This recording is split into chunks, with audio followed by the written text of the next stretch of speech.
내 친구는 귀인. 9번째, 귀인의 눈.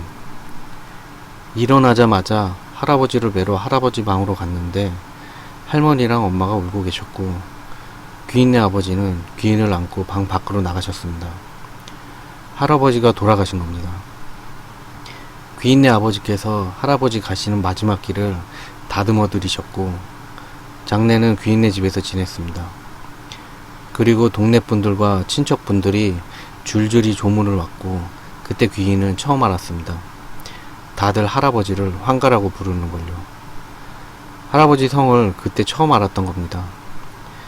귀인은 그 처음 본 할아버지가 했던 말에 뜻을 곰곰이 생각해 봤습니다.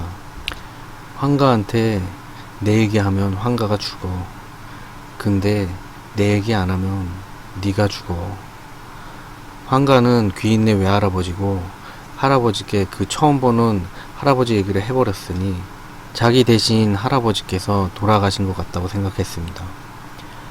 할아버지 장례는 다 끝이 났고, 귀인은 어린 마음에 죄책감을 떨쳐버릴 수가 없었고, 어느 날부턴가 병치레가 잦아졌습니다.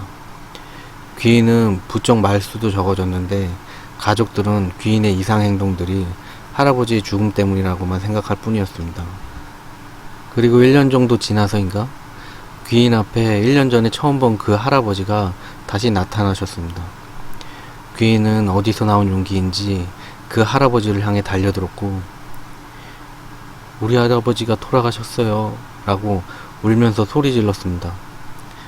근데 할아버지께서는 따뜻하게 안아주시면서 미안하다 라고 하시고, 그 할아버지는 자기가 귀인네 외할아버지의 장인이라고 하셨습니다.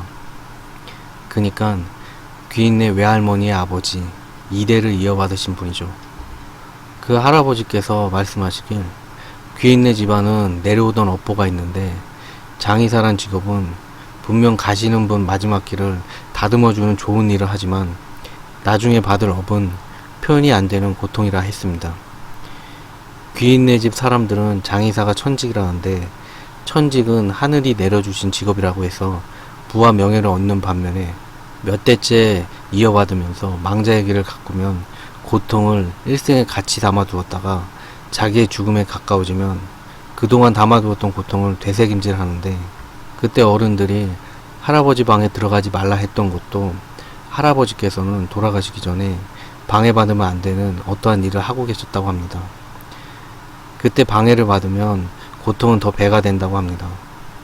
근데 귀인은 매일같이 할아버지를 찾아 들어갔으니, 그래서 그때 환가를 방해해서 혼이 났구나 라고 하셨던 겁니다.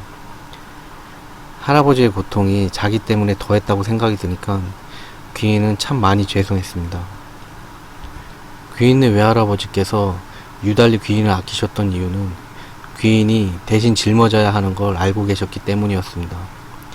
제가 유일하게 귀인 말을 믿기 싫은 것 중 하나가, 귀인이 죽을 때까지 집안의 업을 짊어지고 살아야 한다고 자기 입으로 그게 이치라고 말하는 겁니다.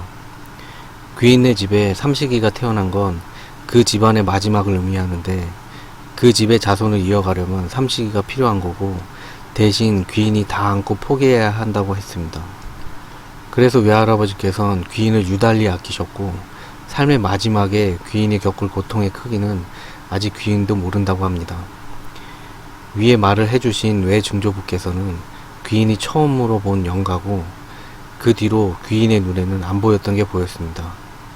남들보다 좀 더 빨리 생각하는 무언가를 느꼈고, 현재 귀인은 20대 초반의 여자 나이로 아버지를 따라서 지방 출장도 다니고 가업을 배우고 있습니다. 귀인의 외할머니께서는 아직도 고집으로 귀인이 가업을 이어받을 남자와 결혼하시라고 하지만, 귀인은 자기가 끊어야 하는 운명이라고 생각하고 있습니다. 그럴 때 보면 진짜 속상하지만 어쩔 수 없다니까 저는 귀인을 믿습니다. 귀인은 달라지더라도 귀인이고 제 소중한 친구입니다.